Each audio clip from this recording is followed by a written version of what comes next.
Volvemos a la mañana de Radio Sónica. Mucho frío, Ezequiel, ¿eh? Helado está. A esta altura tenemos, ya te digo rapidísimamente, está aumentando un poquito la temperatura, pero estamos en 9 grados. 9, wow. Sí. Y en Carlos Paz peor. Y en Carlos Paz 6 grados. Ah, bueno. Le saludamos a FM Saludamos Sudestada, a FM que nos Sudestada. está retransmitiendo para todo el Valle de Punilla. Estamos en el piso con Hernán Letcher, que además de ser concejal de San Martín, es director de CEPA, así que es una mañana para hablar de la actualidad de economía. Gracias, Hernán, por estar nuevamente en Radio Sónica, ¿eh? Un placer. Bueno, ¿cómo ves la mañana? Recién nos levantamos con un dólar que de 28.20 que estaba ayer, bajó después de la conferencia de Duhovne, 27.10 y ya está como 27, ¿cuánto? 27.50, 60. 27.80 ya. Ya está 27.80, así que, ¿qué pasa en la economía? ¿Qué está pasando, Hernán?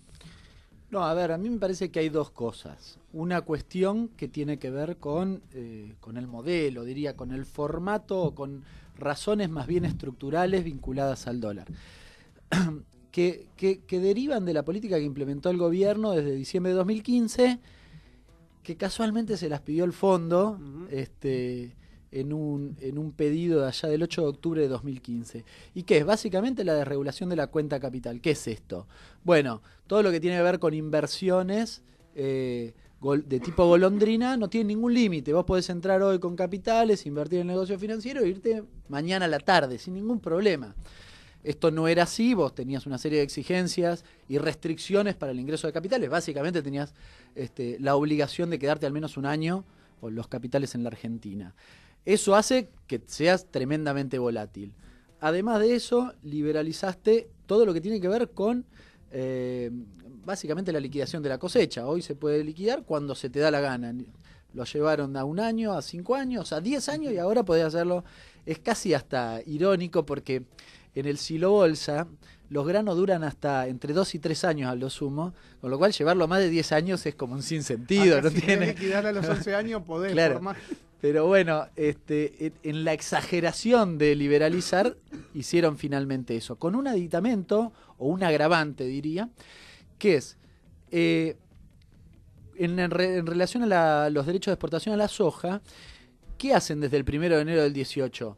Una reducción del 0,5 por mes de los derechos de exportación, que deriva de un compromiso que había asumido Macri, que les dijo, yo le saco 5 puntos, estaba en 35 el grano, se le baja la retención al 30 y le dice, les voy a sacar 5 más, en el 2017, pero después había quilombo de guita, qué sé yo, y dice, de 2017 no, bánquenme un año, y el 2018, 2019 le saco 6 puntos en cada año, entonces 0,5 por mes. Claro, a ver, si yo les pregunto, ustedes tienen los granos en el silo bolsa, y oiga que estamos, no sé qué día es, 15, por ahí. 15 de junio. Bueno, y yo te pago 100. Ahora, el 1 de julio te pago 120. ¿Qué haces? Y esperás al 1 de julio. Y después esperás hasta el 1 de agosto y así sucesivamente. Con lo cual, es una invitación a retener la cosecha. Claramente, estamos, creo que en el segundo peor año de liquidación a esta altura del partido del año, de los últimos 8 o 10 años. Igual el campo supuestamente se comprometió a liquidar algo en los futuros días, ¿no? No, es insólito, porque además dice que ya liquidaron 5.000 millones, pero los datos oficiales hablan de 1.500, con lo cual es indescifrable, ¿no? Y además es un compromiso que no tiene ningún tipo de sustento real, digamos. No pasa nada y no lo hacen y no pasa nada. La tercera cuestión es la apertura importadora. Obviamente, vos abrís las importaciones con un doble aspecto, fíjense. Primero, naturalmente la apertura importadora te demanda dólares para las importaciones de consumo final, pero a esta altura del partido, y yo que vengo de San Martín lo percibo, también para los insumos intermedios. Hay algunos dirigentes de Cambiemos que dicen, no, porque las importaciones de insumos intermedios aumentaron, sugiriendo que el proceso industrial está yéndole bien. No, mentira, lo que estás haciendo es sustituyendo lo que antes comprabas en el mercado local como insumo por importaciones. Yo hace unos días fuimos a uno que hace kayak allá en Chilaver. Y el tipo nos mostraba el chaleco, dice, fue diversificando el negocio, ¿no? Entonces hace los chalecos. Me dice, mira, la hebilla se la compraba un tipo de acá, la etiqueta era para allá, el otro, la tela otro. Entonces, dice, en esto hay 5 o 6 proveedores, en el chaleco. Ahora, a mí me conviene la villa traerla de afuera, me dice. No tiene sentido. Entonces, como yo no puedo vender, tengo que ajustar. ¿Y cuál es el mecanismo de ajuste? Importo. Claro. Entonces, bueno, todo eso hace que te falten dólares. Yo creo, y le agrego una cuarta cosa, el gobierno entendió mal la etapa mundial. ¿A qué me refiero? Puede parecer medio general, pero el gobierno creyó que porque Macri tendía puente y era medio amigote de algunos presidentes, de Renzi, no sé qué, de algunos, de Rajoy, que ahora ya no está, pero eso iba a generar un dinamismo en las exportaciones per se, diría. Y la verdad que no, al contrario, con un tipo como Trump, que todo el tiempo te está proponiendo lo contrario. Sí, cerrar el mundo. Claro, entonces, como cuarta cuestión, no dinamizaste las exportaciones. Las 4 cosas que dije afectan sobre las divisas. Hay algunas cosas coyunturales. El escenario mundial, no solo tenés a Trump diciendo proteccionismo, tenés la tasa de los Estados Unidos que sube, con lo cual los capitales tienden a ir hacia allá y en general eso te enfría la economía, además de otros efectos. Pero, conclusión, bueno, la demanda y la promoción que ha hecho el gobierno de los créditos suba. Todo muy lindo, son en pesos, me decían. Sí, claro, pero cuando sacaste los pesos tenés que ir a comprar los dólares para comprar la propiedad. 1.500 millones de dólares, si no me equivoco, en el primer trimestre nada más de este año en crédito suba. Bueno, todo eso presiona al alza al dólar. Bueno, podríamos agregarle lo que tenía que ver con el impuesto a la renta extranjera, que se llama más coyuntural, pero todo lo demás sigue estando vigente, ¿no? Con lo cual tenemos un problema estructural grave. Tenemos un compañero en CEPA, especialista en las cuestiones de finanzas, decía, hay que armar el cronograma de corrida, porque ya lo decía el año pasado, el cronograma, porque va a haber corrida cada 3 meses. Creo que se quedó corto porque la corrida, porque hablaba de esto, dice, cuando vos no resolvés ninguna de esas cosas, estás frente a un escenario. Y además de eso, el gobierno creo que comete errores, es errático. Bueno, hoy cambia el presidente del Banco Central. Ahora, el viernes dijo, bueno, hacemos lo que acordamos con el fondo, no intervenimos. Perfecto, 70 centavos se le subió el dólar. El lunes vendió 700 millones, le dan 15 y se gastó un palo en un día casi. ¿Se entiende? Se fuma los 15 lucas en 15 días, una locura. Al siguiente día no intervino, otra vez. Vos sos inversor, posta, pongámonos 2 minutos, no creo que ninguno de nosotros vaya a hacer, pero supongamos, ¿qué decís? Che, estos locos, ¿cómo era la cosa? ¿Qué están haciendo? Digamos, claro. ¿Mañana qué van a hacer? ¿Van a dejar el dólar? No, es que seguramente por eso Federico Sturzenegger no está más, entre otras cosas. Yo comparto efectivamente que ahora, me parece que le están endilgando a él la responsabilidad de un conjunto de cosas de las cuales no tiene la responsabilidad absoluta. Y además, porque Caputo al frente del Banco Central, perfecto, ¿qué va a hacer? O usa las reservas para contener el dólar, o no las usa. Y ya sabemos qué pasa con las dos cosas. ¿Crees que va a pasar en el Senado el pliego de Caputo? Y va a ser interesante el debate ese, ¿no? Pero... yo no lo sé, pero... Lo que me parece es que... de nuevo, que no se resuelve exclusivamente cambiando figuritas en el Banco Central. Caputo creo que va a ser difícil porque además Caputo es un personaje... Sí, claro, por su historial, ¿no? Yo ayer tuiteaba, pusieron un experto en fuga al frente del Banco Central, es fenomenal. Claro.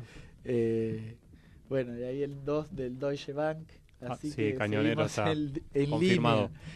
De todas formas, la verdad que también en la gestión Sturzenegger vos tenías toda la crema del banco que venían de los grandes bancos internacionales, de la banca internacional, así que no creo que cambie demasiado en el fondo de la cuestión. Sí creo que el debate en el plano más político que económico va a ser interesante por lo que representa Caputo y por lo que representó, y además porque es un personaje, ¿no? Con lo que hizo cuando fue a dar explicación al Congreso, que es un personaje que además Macri lo tiene muy ponderado, ¿no? Recién lo decíamos fuera del aire. Claro, pero eso es interesante porque nosotros lo analizábamos en el programa. Macri lo tiene ponderado, pero también Macri dijo que era un gobierno que venía a realizar ciertos actos o cambios de transparencia, supuestamente con el gobierno anterior, y está ponderando a Caputo cuando, por el contrario de lo que cualquiera pueda pensar, según lo que él prometió en campaña, es un tipo que evadió, eludió o como le quiera llamar, dinero que era de los argentinos en cuentas offshore, no solamente propias, sino de todos los ricos de la Argentina. Entonces,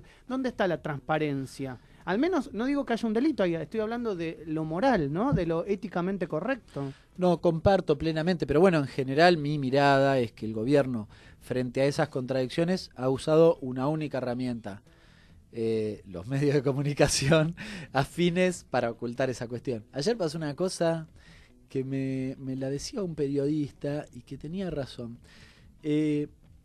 salió el memorándum de entendimiento con el Fondo Monetario, que es básicamente el compromiso que asumimos nosotros, que está firmado por Sturzenegger, Duhovne y sí, ellos dos. Bueno, y entre las cosas que dice, vamos a amortizar los activos de los fondos de pensiones. O sea, vamos a hacer percha al Fondo de Garantía de Sustentabilidad. Yo recuerdo hace esto no se habla. No, claro, pero nadie dijo la plata de los jubilados. Yo me acuerdo que hace 3 años atrás, era la plata de los jubilados, era como, ¿no? Todos los días, usan la plata de los jubilados. Ni siquiera me voy a poner a discutir las razones verdaderas, que además no las comparto, pero supongamos que así fuera. Ahora, esto es gravísimo y no dice nada. Y digo, en ese sentido, evidentemente el gobierno insiste en recostarse sobre eso.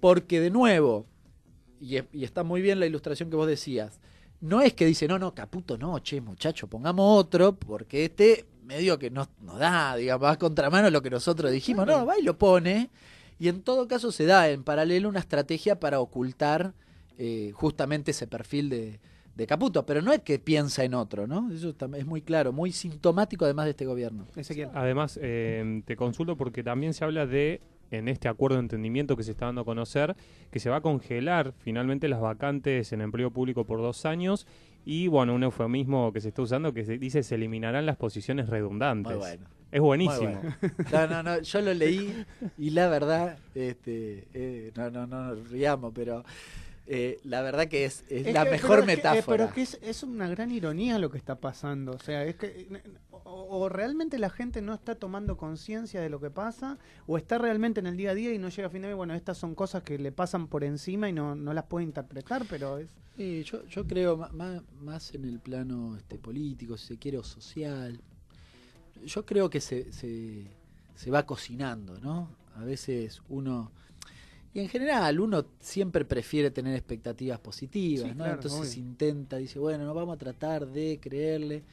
Yo creo que hay un sector de la sociedad hoy muy complicado, que se está endeudando para pagar los servicios, digamos, ¿no? Por decirlo ilustrativamente. Sí, hasta para comer. Hay gente que está comprando con tarjeta de crédito porque no llega. Digo, no tiene destino eso, porque no hay forma, porque además lo que viene para esa persona y para todos, para el 95% de los argentinos, es malo.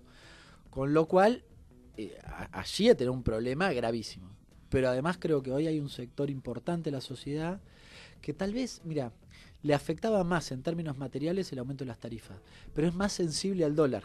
Claro. ¿Sí? Incluso hasta que aunque no tenga capacidad de digamos, para de comprar, ahorro. Claro, de ahorro. Y uno puede decir, bueno, pero porque sabe que después le va a aumentar los precios. No, porque cree que tiene la ambición de poder en algún momento comprar dólares y ve que se le escapa y como que su ambición se le aleja, ¿no? Digamos, diría que es más psicológico que material o económico. Es posible. Yo he discutido con gente, y voy a contar una anécdota, si me permite. Adelante, sí. Bueno, soy concejal en San Martín. Sí. Hace un par de semanas atrás, en medio de la corrida, había un día una comisión, ¿no? de cultura, qué sé yo. Entonces, bueno, con otros concejales. Termina la comisión y se me acerca un concejal de Cambiemos, medio al oído, me dice, che, ¿nos podemos charlar un ratito? Sí, claro, digo, quiere rosquear, andá a saber qué quiere, vamos a la oficina, charlamos, hablamos 2 boludeces, y en un momento me mira serio, ¿no? Es grandote así además. Esto se va a la mierda, me dice, ¿no? Yo estaba preocupado, ¿qué hago? ¿Saco la plata del banco? Claro, la verdad mi cara de sorpresa, digo, no, bueno, le hice un poco la explicación económica que uno más o menos considera, y entonces me dice, mira, escucha. Entonces agarra el celular y me empieza a hacer escuchar audios. Dice, este es un grupo, imagínate, todo nuestro, todos me votaron a mí, dice, y todo de Cambiemos. Dice. Entonces era audio tras audio puteando a Macri en colores, y a él también le decían, dale, y vos pusiste tu granito de arena, hacete cargo, ¿no? Controlen el dólar, le decían en los audios. Para mí fue como muy ilustrativo de esto, de un sector de la sociedad, no sé si piensa en irse afuera, no sé qué es, pero que evidentemente la cuestión del dólar eso también es una aspiración para la clase media. Claro. Porque el viajar es una aspiración para Claro. la clase media. Y sobre todo el argentino, que siempre es un pueblo viajero. Ujú. No te quepa ninguna duda que es así. Entonces vos ves un dólar que se te aleja, y vos decís, che, no puedo viajar más. Claro, Y bueno, claro. es aspiracional, por más que vos no tengas ahorrado $150.000, ¿no? Exactamente. No, quería retomar lo de las posiciones redundantes. Efectivamente, es como muy sintomático. Dice, eliminar posiciones redundantes cuando habla del empleo público. Te van a echar. Sí. Ponele, genio. Claro. Te vamos a echar. No, digo, ¿qué es eliminar posiciones redundantes? Están usando ese eufemismo para decir, bueno, hay un área acá que es muy parecida. El área de allá tiene que volar por los aires. Y una cosa, a ver, el gobierno había dicho que en este esquema de ajuste y qué sé yo, el ajuste lo iba a hacer la política. Y el ajuste de la política, en principio, uno lo asocia a decir, bueno, a un segmento de la política, ¿cuál? Al dirigencial, ¿no? Es decir, bueno, aquellos que, los funcionarios, ¿no? Que vinieron, allí vamos a ajustar. No, mentira, ilustra nuevamente una cosa que ya vienen haciendo en los últimos 2 años, que es, los tipos te dicen, no, en realidad sacamos esta dirección, ¿no? O este director, pero detrás del director vuelan 20, 30 personas, Claro. digamos, ¿no? Que Claro. son los que además hacían la tarea, etcétera, etcétera. Y creo, nosotros hicimos un cálculo, porque además ellos dicen que van a reducir del 3,2 al 2,7 lo que se dedica a salarios en el presupuesto, en el marco de este ajuste, ¿no? Son 80.000 millones de pesos. ¿No es? ¿A quién se lo van a 80.000 sacar? millones de pesos. Van a despedir. Claro, rompen todos los contratos existentes, obviamente no contratan a nadie más, pero además tienen que despedir, por eso ponen lo de las posiciones No, no redundantes como si fuera una posición arancelaria, ¿no? Encima parece. Y lo que hablábamos recién con Claudia, el tema de que esos empleados públicos que se quedan en situación, digamos, de desempleo, no tienen nuevas posibilidades en el empleo privado porque no aumenta el empleo privado tampoco.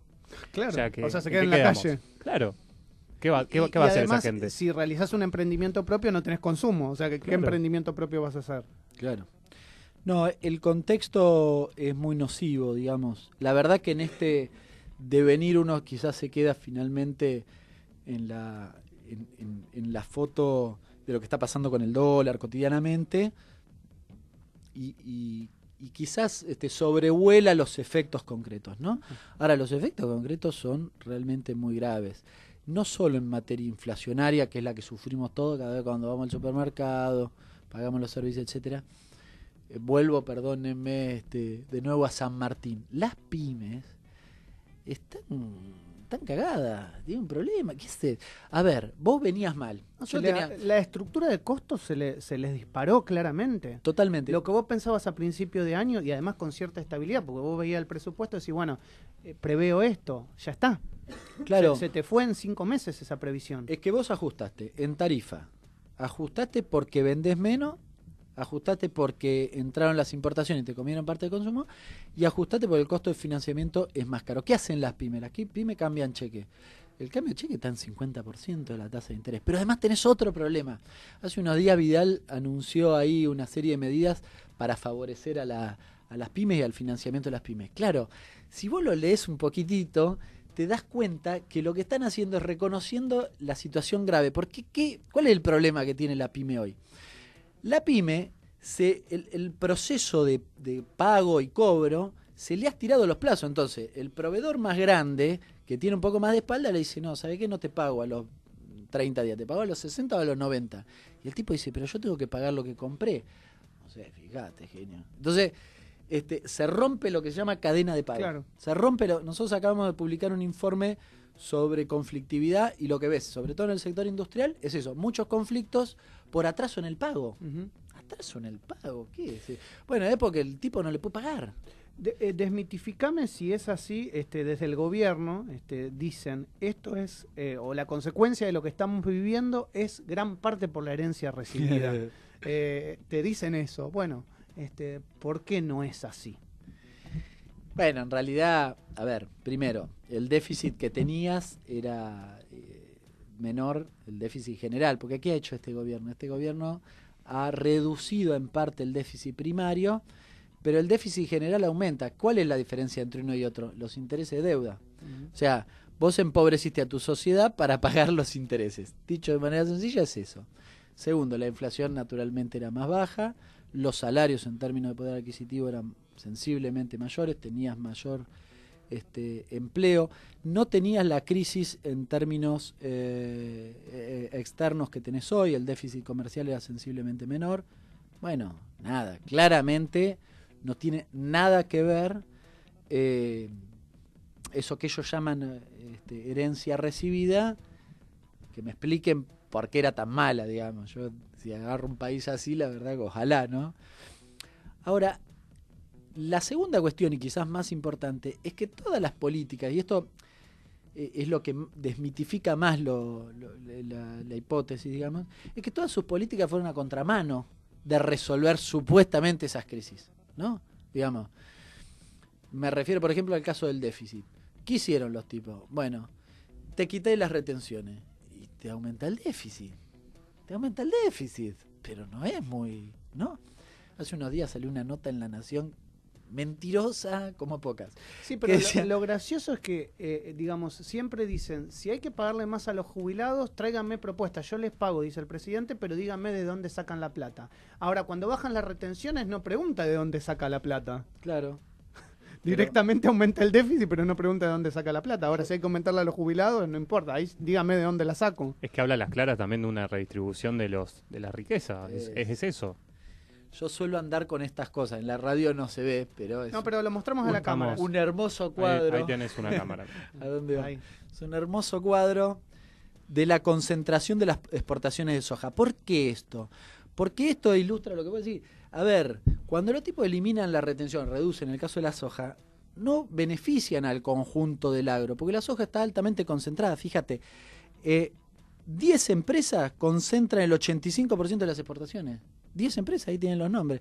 Dehesa, Vicentín, Bunge, Cargill, LDC, Oleaginosa Moreno, Nidera, Molinos, Río de la Plata, Noble. Es decir, estas 10 empresas tienen el 85% de las exportaciones argentinas. Exacto, de las exportaciones de soja. Igual soja. En lo que tiene que ver con trigo y maíz es igual o casi igual. Y entre los tres cultivos tenés el 80% de las exportaciones del agro, el 90%. Con lo cual, cuando yo le saco las retenciones, no estoy favoreciendo. Claro. A estas 10 empresas Y peor aún, porque les das herramienta a estas 10 para que caguen mejor al 14% que quedó. Porque si no tiene... A ver, el pequeño productor, en soja hay poco, pero supongamos, ¿qué hace? Tiene que liquidar, porque no tiene guita como para bancarse, especular 2 años. Esta sí. Esta es la diferencia. Entonces, cuando vos eliminaste la obligación de liquidar, favoreciste a esta. Cuando eliminaste las retenciones, favoreciste a esta. Cuando eliminaste los ROE, favoreciste a esta. Hay otro dato que se habla poco, también lo digo porque soy de una zona sojera como el sur de la provincia de Santa Fe. El pequeño productor también recibía durante el gobierno anterior algunas compensaciones que hacían que esas retenciones a la soja no era lo mismo que pagaba eran menores, porque recibía grandes compensaciones. Lo digo con conocimiento de causa. Entonces, no es necesariamente verdad que al bajar beneficiaste al chico, beneficiaste al grande. No, y en el caso del trigo había una cosa llamada ROE, que era una especie de autorización para exportar, que era para regular el precio. Hoy se te escapa el pan, ¿por qué? Lo voy a mostrar otra hora. Se te escapa el pan porque lo ataste al precio internacional del commodity trigo, ¿no? Entonces, vos devaluás y aumenta el pan, porque el trigo te aumentó en pesos, digamos, y si aumenta el valor del trigo a nivel internacional, te aumenta el pan igual. ¿Qué hacía el gobierno anterior? Esos ROE los asignaba una parte importante al pequeño productor, sobre todo en los últimos 2 años. Y eso estaba bueno porque justamente como tenías exportaciones limitadas, te permitía favorecer en términos de exportación y, digamos, mejorar la rentabilidad de un sector pequeño en términos de producción, ¿no? Bien. Hernán, te quiero agradecer por estos minutos con Radio Sónica, la verdad que han sido por demás interesantes. ¿Te quedó algún cuadro para mostrar? Este es el del pan, Mirá, que recién lo mencionaba. No sé, bueno, hay 4 líneas, pero en realidad las 2 de arriba son la bolsa de harina y el trigo, y las 2 de abajo son el panadero, el precio del pan, y los salarios. Claro. O sea, esto ganan, esto pierde. Muy claro, ¿no? Por eso reclama... El panadero reclama y dice, pero ¿cómo? Sí, se aumentó el pan. Claro, pero no aumentó esto. Entonces, pero el tipo paga esto, la bolsa de harina. El diferencial lo mete de su bolsillo. Claro, perdió rentabilidad. Exactamente. Muchas gracias por estos minutos, como siempre que te convocamos. Que tengas buen día. Gracias. Hernán Lecher en Radio Sónica. Cada vez sonamos más fuerte. Cada vez llegamos más lejos. Somos